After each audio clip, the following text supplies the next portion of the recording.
बात है। रात को सोनू ट्रेन में वॉशरूम जाने के लिए उठता है। अचानक बहुत तेज हवाएं चलने लगती हैं। साए साए की आवाजें आने लगती हैं। तभी किसी के रोने की आवाज सोनू को सुनाई पड़ती है और एक भूतिया साया सोनू के बगल से जाता हुआ दिखता है। अरे अभी तो सिर्फ 2 ही बजे हैं। ये इतना अजीब सा माहौल कैसे हो रखा है। खैर जो भी है, अभी तो बहुत समय है पहुंचने में। चलो वॉशरूम जाके आता हूँ, तब वापस सो जाऊंगा। सोनू अपने कंपार्टमेंट में अपनी सीट से उठकर थोड़ा आगे जाता है तो वो देखता है कि अगली सीट पर 4 लोग बैठकर कोई खेल खेल रहे होते हैं। अरे भाई, हम ये खेल खेल तो रहे हैं, बट सोच समझ लो, कभी ये खेल हम पर ही भारी पड़ जाए। चल चल डरपोक, कैंडल जला जल्दी से और इस पेपर के बीचों बीच एक गोला बना के उसके अंदर रख दे। अरे भाई, ये तुम लोग क्या कर रहे हो? कौन सा गेम है ये? मुझे भी बताओ। भाई, ये बहुत डरावना खेल है, इसमें मरने का भी डर है। मतलब मौत का खेल? ऐसा कुछ नहीं होता, सब इंसान द्वारा बनाए गए चोचले ही है। भाई मैं नहीं खेलूंगा, मुझे डर लग रहा है और मुझे अभी नहीं मरना। हाँ भाई पिंकू, तू नहीं खेलेगा तो हम 3 लोग ही रह जाएंगे और फिर हम ये गेम ही नहीं खेल पाएंगे, इसलिए तुझे खेलना ही पड़ेगा। ठीक है ना भाई, वैसे तो मुझे तुम लोगों की बातें सुन के हंसी आ रही है, पर कोई नहीं, आज ये भी करके देख लेता हूँ। पिंकू वहाँ से हट जाता है और उसकी जगह सोनू बैठ जाता है। पिंकू, अक्कू, सोनू और टुन्नू मिलकर ये खेल खेलने लगते हैं। इस पेज पर मैंने पेंसिल से ये गोला बना दिया है, इसके अंदर सोनू तुम एक कैंडल जला के रखो। ठीक है, मैं करता हूँ। आप सारे एक दूसरे का हाथ पकड़ो और जलती हुई कैंडल की तरफ देखते हुए बोलो, मैं तुम्हें महसूस कर रहा हूँ, मुझे पता है कि तुम यही हो, अपनी मौजूदगी का एहसास कराओ। ये क्या बकवास है, खुद से ही कुछ भी। हंसो नहीं भाई, जैसे कहा जा रहा है वैसे ही करो, कंसंट्रेशन के साथ, तभी तुम यकीन करोगे। अच्छा। सारे मिलकर वापस सेम लाइंस दोहराते हैं जो सिक्कू ने कही थी। कई बार दोहराने पर अचानक उस गोले से काला धुआं सा ऊपर की तरफ निकलता है और कैंडल की लौ का रंग बदलने लगता है। देखो भाई, लौ का रंग बदल गया। तुम लोग सच में पागल हो चुके हो, आग का भी भला कभी रंग बदलता है क्या?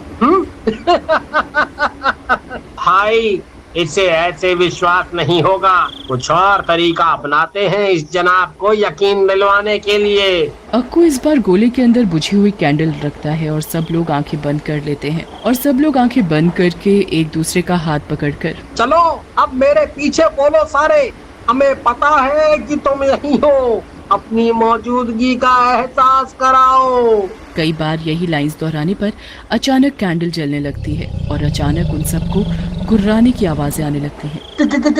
कौन है यहाँ? तुम में से कौन ये आवाजें निकाल रहा है?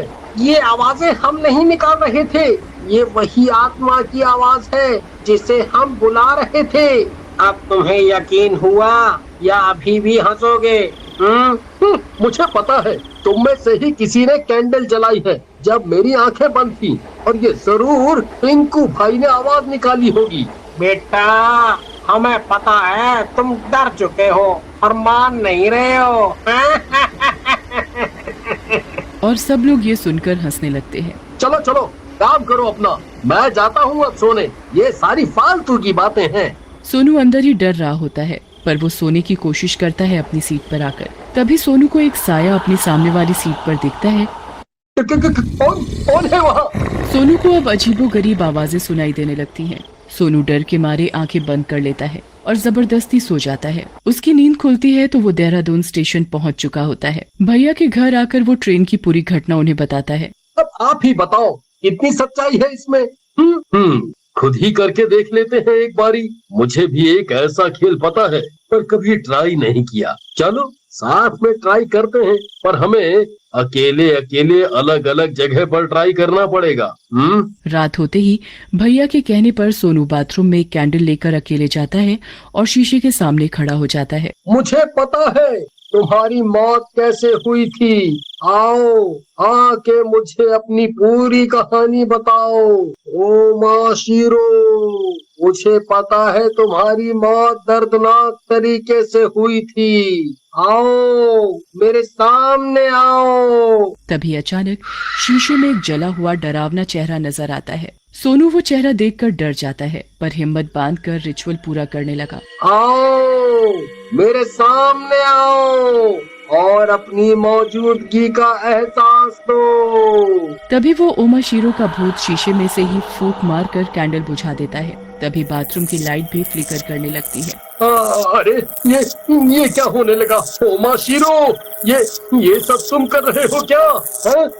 तुम कर रहे हो? तभी ओमाशीरो का भूत जोर जोर से हंसने लगता है और अपने आप बाथटब का पानी चलने लगता है। धीरे धीरे बाथटब में पानी ऊपर तक भरने लगता है। तभी सोनू को महसूस होता है कि बाथटब में कोई अंदर नहा रहा है। कौन है बाथटब में? ओमाशीरो, क्या तुम हो अंदर? तभी सोनू को पीछे से एक धक्का लगता है और वो सीधा बाथटब में जा गिरता है। गिरते ही उसे फील होता है कि वो किसी के ऊपर गिरा है। ओमाशीरो, मुझे पता है कि ये तुम हो। मुझसे बात करो, बताओ क्या हुआ था, पूरी कहानी बताओ। बाहर से तभी सोनू के भैया की आवाज आती है। क्या सब ठीक है अंदर? हाँ। फिर भैया दूसरा रिचुअल करने के लिए एक बहुत पुरानी अलमारी में माचिस की तीली लेकर घुस जाता है। अब मैं अंदर से अलमारी का दरवाजा बंद कर लेता हूँ। कोई है मेरे पीछे? मुझे पता है तुम अंधेरी दुनिया से आए हो। क्या तुम यही हो? तभी भैया के पीछे से रोने की आवाज आने लगती है और भैया के कंधे पर एक नीला हाथ रखता है कोई। भैया के पसीने छूटने लगते हैं। हिम्मत करके भैया उस भूत से पूछता है, तुम इस दुनिया में कब से हो? मैं सालों से इसी दुनिया में हूँ। मैं अब इंसानों की दुनिया में आना चाहता हूँ। तुम मुझे भी अपने साथ इस अलमारी से बाहर ले चलो।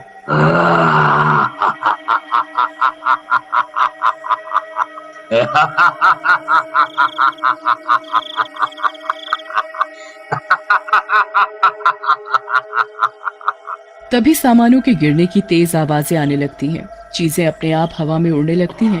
जोर जोर से हंसने की आवाजें आने लगती हैं। सोनू ओमाशीरो से बात करने की कोशिश करता है। क्या हुआ था तुम्हारे साथ? कैसे मौत हुई थी तुम्हारी? मैं बहुत सालों पहले बाथरूम में नहाने आया था और मेरा पैर फिसल गया और बाथटब में सर लगने से मेरी मौत हो गई। फिर मेरी आत्मा शीशे में ही कैद हो गई। अब जब भी कोई कैंडल लेके मुझे शीशे से पुकारता है तो मैं आ जाता हूँ। तो अब तुम अब क्या चाहते हो? अब मैं इंसानी दुनिया में रहना चाहता हूँ। पर कैसे? तुम तो एक आत्मा हो। तुम्हारे शरीर में प्रवेश करके आज तक जितने लोगों ने भी ये खेल खेला उन्होंने बीच में ही रोक दिया, पर तुमने इसे पूरा किया। इसलिए अब मैं तुम्हारी आत्मा इस शीशे में कैद करके तुम्हारे शरीर में बाहर रहूंगा। ये सुनकर मानो सोनू को परलोक याद आ जाता है। सोनू थर थर कांपने लगता है और जोर जोर से भैया को बुलाने लगता है। इधर भैया अपने रिचुअल को पूरा करने के लिए सोच ही रहा होता है कि सोनू की चीखें सुनकर भैया तुरंत माचिस की तीली जलाता है और रिचुअल वहीं खत्म करके और भागा भागा बाथरूम की तरफ जाता है। ओमाशीरो सोनू का मुंह बाथटब में ही दबाने लगता है। पानी के प्रेशर से सोनू को सांस लेने में दिक्कत होने लगती है। सोनू छटपटाने लगता है। वो तेज तेज बाथटब के पानी में पैर मारने लगता है और अपने आप को बचाने की कोशिश करता है। छोड़ मुझे छोड़ दे मुझे। नहीं, इतने सालों के बाद मुझे आजाद होने का मौका मिल रहा है। मैं तुझे मार डालूंगा और फिर मैं इस दुनिया से मुक्ति पालूंगा। बचाओ भैया बचाओ मुझे ये खेल अब नहीं खेलना। बचाओ।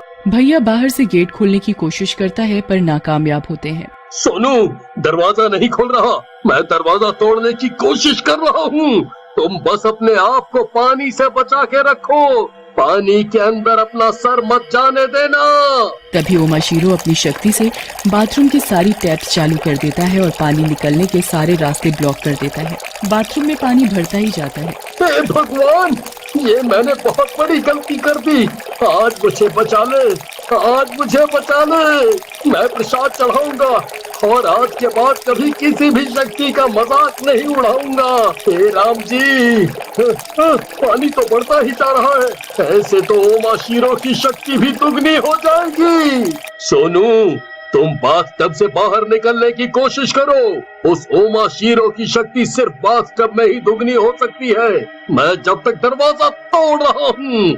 अच्छा, मेरे खिलाफ चाल चलोगे तुम लोग? तुम्हारी इतनी हिम्मत, अभी बताता हूँ तुम्हें। ओमाशीरो अपना एक हाथ बड़ा करके दरवाजे के बाहर निकलता है और भैया को जोर का धक्का देकर दूर फेंक देता है। भैया का सिर दीवार पर जा लगता है जिससे उसके सिर से खून आने लगता है। अब मुझे आजाद होने से कोई नहीं रोक सकता।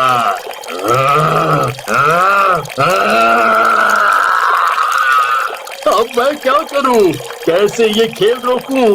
बाथरूम पूरा पानी से भर चुका है। अब मैं ज्यादा देर जिंदा नहीं रह पाऊंगा। 4 बजने से पहले मुझे किसी भी हालत में इसे शीशे में कैद करना होगा, वरना ये बाहर आकर के त्राही मचा देगा। ओमाशीरो की शक्तियाँ सिर्फ बाथरूम तक ही सीमित हैं। इसी का फायदा मुझे उठाना पड़ेगा। इधर भैया भी हिम्मत करके उठ जाता है और हथौड़े से बाथरूम का गेट तोड़ देता है, जिससे बाथरूम का सारा पानी बाहर आ जाता है। फिर सोनू वापस कैंडल जलाकर शीशे पर रखकर कहता है, ओमाशीरो, तुम अब शीशे में जाने वाले हो। मुझे पता है अब तुम शीशे में वापस कैद होने वाले हो। नहीं, मुझे वापस कैद नहीं होना। मुझे कमांड नहीं दो वापस जाने का। तुम्हें जाना ही होगा। जाओ, वापस जाओ। और फिर शीशा ओमाशीरो के भूत को अपने अंदर खींच लेता है। चिल्लाता हुआ ओमाशीरो वापस कैद हो जाता है। तुरंत सोनू फूंक मारकर कैंडल बुझा देता है और इस तरह ये मौत